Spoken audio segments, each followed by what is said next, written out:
I always hated nights when the moon turned red. Something about it felt wrong, like the world itself was bleeding. But I never imagined it could reach inside my home. It started at exactly 11:13 p.m. I was staring out my bedroom window, the usual city lights washed in crimson from the blood moon above. I don't know why, but I felt compelled to watch. That's when I saw it. Something standing on the street below. Not quite human, not quite shadow. Its head was too tall, limbs too long, and it didn't move like anything I've ever seen. I blinked. It was gone. I told myself it was a trick of a light. I closed the curtains and went back to bed, but sleep didn't come. Every tick of the clock sounded like footsteps in the hallway. Every gust of wind against the window sounded like whispers calling my name. By midnight, the house was unbearably quiet, too quiet. That's when I noticed the first small things. The faucets in the bathroom dripping, even though I had turned them off. The refrigerator door slightly ajar, though I remembered closing it. The faint sound of nails scraping against the walls. I told myself it was stress. The moon, it made everything feel strange. Around 1:30 a.m., my phone buzzed. A message from an unknown number. Do not look outside. You already have. My heart stopped. I didn't respond. I didn't want to. I hid under my blankets, pretending the world didn't exist. But curiosity is a cruel thing. By 2 a.m., I couldn't resist. I peeked through the curtains again. The street was empty, silent. But the shadows, they were wrong. Shapes that shouldn't have been there moved in unnatural ways. And then I saw it again, closer this time.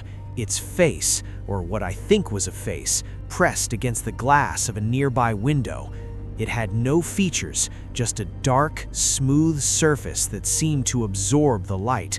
I could feel it watching me. I slammed the curtains shut and backed away. My apartment felt like a trap, a cage.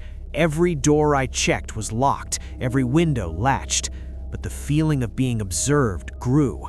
Something was waiting, patient, for me to make a mistake. By 3:15 a.m., I couldn't ignore the sounds any longer. A low, rhythmic tapping came from the ceiling above, like someone walking slowly on the roof. I grabbed a flashlight and went to the living room. Nothing, just the red glow of the moon spilling through the blinds. And then I noticed it, a single muddy footprint on the floor, leading from the window toward the kitchen. I live alone. I have no pets. No one had been here. Fear became something tangible, wrapping around me like a thick fog. I tried to call my friend, my sister, anyone.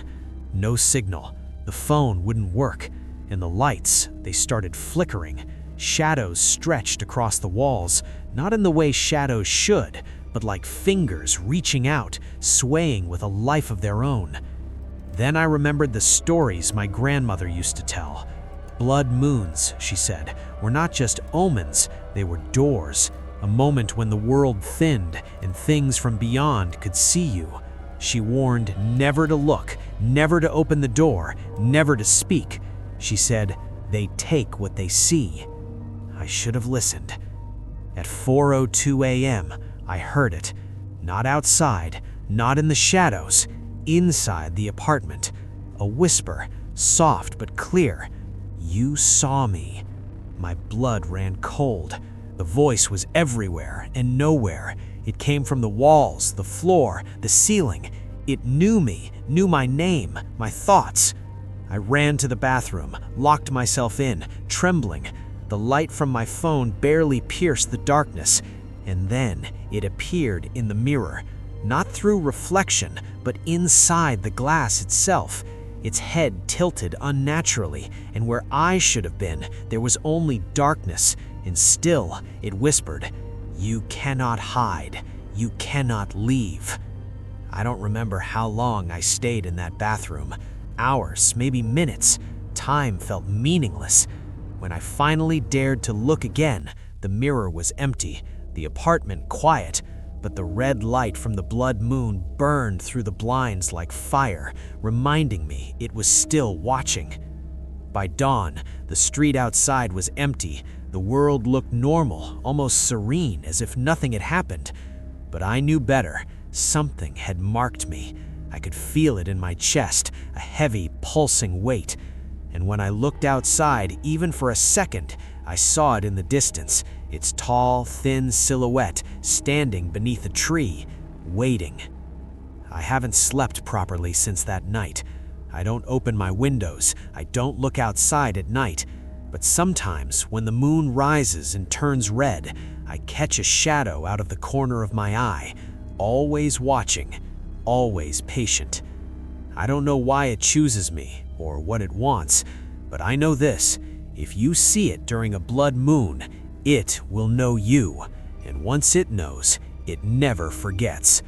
So, if you ever see the moon bleed red, don't look outside. Whatever you do, don't look, because if you do, it will see you too.